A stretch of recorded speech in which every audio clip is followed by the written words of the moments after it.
Good afternoon, everyone. Welcome to a Wing and a Prayer Fellowship. I'm Lance Parv, and I can't even talk today. With me in studio, John Grip, as promised. He's feeling better. You feeling good today, John? Yeah. That says I can't help with the being old thing. Today, John's going to give you his testimony. We had him on the show a few weeks back, but there were some technical difficulties. Who knows what's going on? So, John, without further ado, give a little background of your story. What happened? Which story are we talking about? Well, any story that you wanted to. Why don't you, I guess you could start with the dream. Let's start with the dream that you had. Oh, the end of the world thing. That's the one.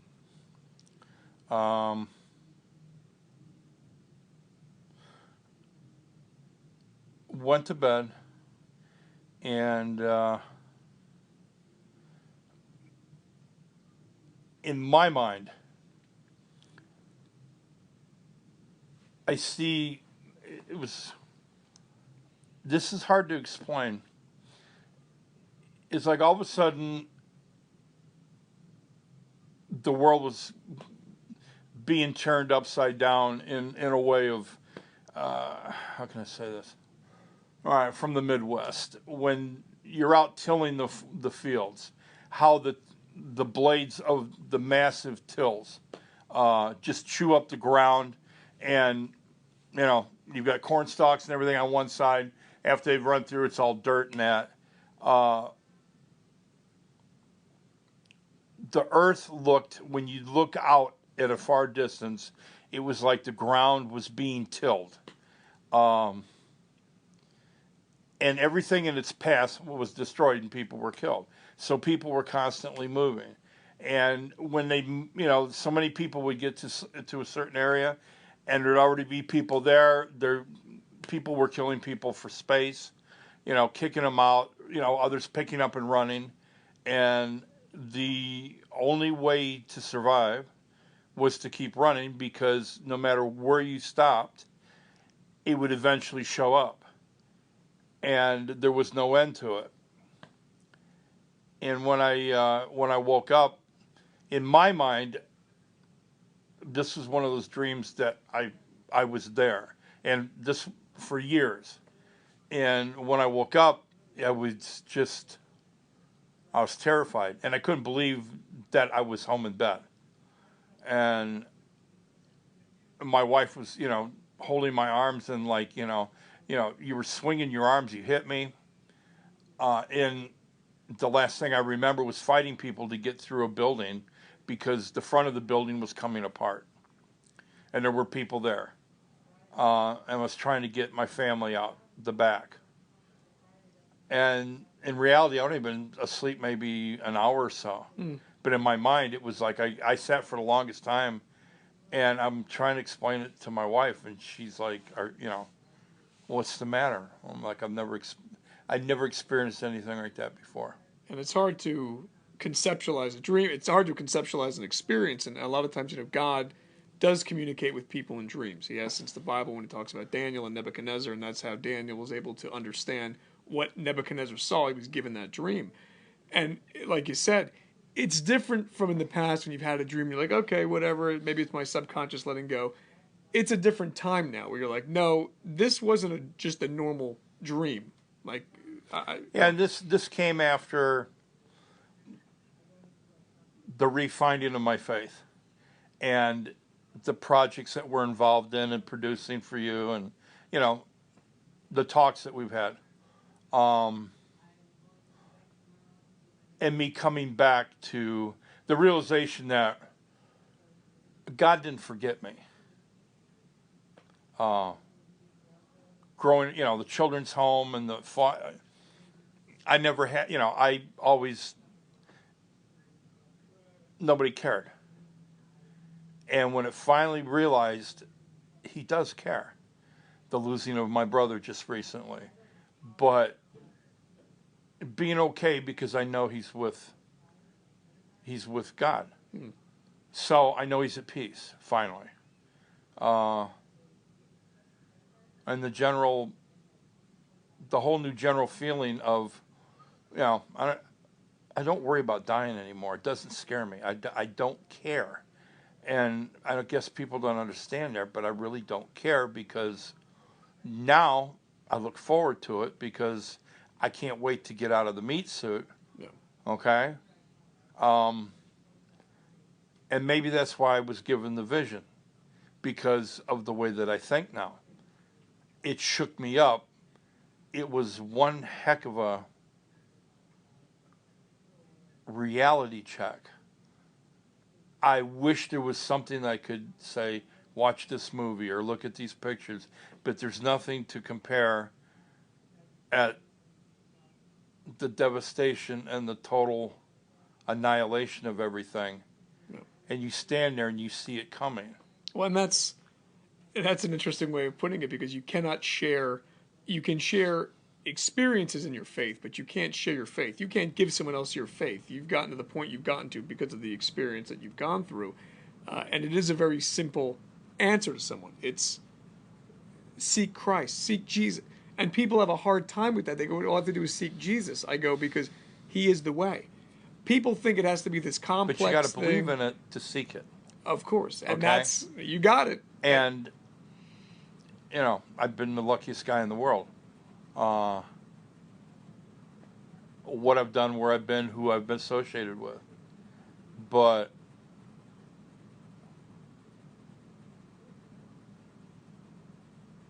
I was never happy. That's a whole different story in itself. All the people that I've rubbed elbows with and worked, toured with, and what have you. You know, all the friends that I've lost, all the rock stars that have died. You know, good friends of mine. Living in their world, not actually being them, Yep. but being the closest to their world as possible. And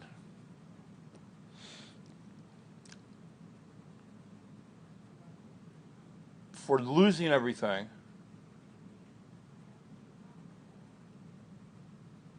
I'm happier than ever been before. It's such a weird, it's a strange thing. It's a weird thing. It's no, simplicity. it takes getting used to. Yep. So, and it just hit me now when we talk. Maybe that's the reason I finally got that message, because I was ready to understand it. God's precise. We're You not. know, It's not on our timing. Okay. I mean, you know, when I die, I'll find out. Did you get the message? Yep. You know, was that what it was? No. Yeah. I wish I could share it, but I don't think anybody believed me. You actually, it's one of the things you have to, it's like near drowning. I nearly drowned when I was a little kid getting across something that I should have never tried. And somebody, thank the Lord, you know, it wasn't my time, swam out and got me. But that feeling, you can't share that with anybody. No. You can't tell them how terrifying that is when the moment hits you like, I'm going to die. An experience. Now, sure, I'll be scared, I guess, when it happens, but I figured the last words out of my mouth was, Lord, please take me. You know? Well, that's why Jesus takes the sting of death, because it's no longer, you have a lot of people who don't believe. When they're prideful and they have all their power and their money there, it's fine. When you get closer to your mortality and you get sick, you realize real quickly the money, the power, you don't have the other stuff. anything. You have nothing. You're naked. Yeah. In a way, you're naked before him. If it's... And I was there. I was the material guy at one time. Made and lost maybe 4 fortunes. But maybe that's why I don't care about it anymore. Because you know what? The more you have, the more everybody wants to take. The more people, you know, and the realization that, you know, it's a sad world. Everybody lies to everybody. But there's hope. Finding you. You changed my life and my wife. You gave me my faith back. I had lost it. You gave me the path to find it again. And I'll forever be grateful for that. Jesus did all the work. I'm just here. Well, I've got a lot to... You're very humble. I'm a messenger. And yes, you are. It's interesting. Again, you start seeing... I started seeing that I was here for other people and so on. And I think we all are, but there's Absolutely. only those that understand, okay, and those that people actually listen to. And for some reason, I started listening to you.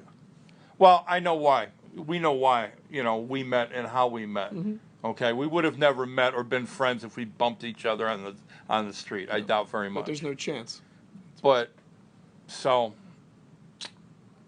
It's funny how things It's go. always funny how God's precise. It's funny when you look back on your life, and this is why people start to have clarity, because you realize there's no chance, luck, or coincidence. And then you look back on your life and you go, oh. And that's why when we go through an experience at the time, really until we find the Lord, when you're going through something, you go, wait a minute, what am I worrying about? I'm supposed to learn from this. In the past, when we didn't have that and we thought we were doing it ourselves, now we can look back on those experiences and goes, oh, I'm starting to understand why I was going through this and what I was supposed to learn from it now. Having this awareness now, you can look at stuff you're going through currently and say, well, wait a minute, he's never lost control. I just have to understand why he's walking me through it. He's not leaving me alone. He's not trying to hurt me. It's for a learning experience, even though we might not understand it. I don't think people understand that he's walking alongside. No. That one song where Footprints in the Sand, Yep. That was very intense to me. The part about where, when the Lord tells him, well, that's where I carried you. Okay? Everybody's out there running around and we screw up all the time. Mm-hmm. And it's like, what am I doing wrong? Why am I, how often do you sit down and go, Lord, could I have a little help here? No. Because I talk to him all the time. I have people come up and go, are you all right? And I go, yeah, I'm having a conversation with God. You want to come in? Oh, no. Yeah. And I'm like, it's okay, Yeah, I do the same thing. I feel off. I'm like, Lord, I want to be away from you for a second. I'm talking to him all day long because you start to understand. He never left. He was always here. Well, I'm still having that problem with so many people, so many problems. The guy's got to get a break, okay? And I know he's disappointed, or he's got a sense of humor. He definitely has a sense of humor. Because he's got to look down and go, boy, I buy him books, I send him to school, I miracles, and most of them still aren't getting this. Yeah. No. But I'm working on it. That's good. Do you have any advice for people out there from just your personal... Oh, God. Anything I'm you the can tell last some... one you want to well, listen to. I mean, listen, you have experience. That's why. Your testimony does it. I got experience screwing up. Well, so do I. Right? You said I helped you. So again, believe me, our mistakes help someone else from making them. Yeah, if they listen. It's Yeah. like your kids. Listen to me. I was there. It doesn't work. Take the turn and go the other way. I can do it. Years later, I should have listened to you. I was just as bad. I did the same thing with my step-parents. But everybody complains. I was in 29 different foster homes. And this is by the age of 5. My brother and I were split up. Didn't know I had a brother till my late 30s. Didn't meet him till I was 48. Lewis, the one who I dearly miss, because after we met, we talked every day. Don't know what it's like to love a dad or a mother. Did find my father. Did find my half-brothers. Big family. Realized the big family concept was really dumb because they don't even talk to each other. Yeah. They're spread out all over Canada. Go, will you get together? No. I'm like, well, that just blows that out. Yeah. But I did meet my father, and I found out the reason. And I give that one to the guy up above because it had to have been him that guided me through to find that. Because I never even wanted to find my mom. But it was important to me to meet my dad. He answered the question, and I didn't even ask him. That changed my life. So I guess I could be really pissed off at everybody in life and that, but working for Elvis and having all the I've had a great time, and I wouldn't change it. I wouldn't go back and change it for anything. Rather than, I wish I had gone back and spent some more, had one day with my dad. But I'm sure I'll see him again, and my mother, and we'll do what it is, I guess, kids and parents do. So I understand. I look at kids that are out there, and especially abandoned runaways. I know what it's like. And maybe one day, we'll start a ranch somewhere for kids to have a safe place to be. Yeah. And, learn about, because, my first thing with God was baptism, and then the church kicked him out, so I got mad at the church. I go, never went. Yeah. So things have been, my life's been different. Yeah. So here I am going on 62. I meet you.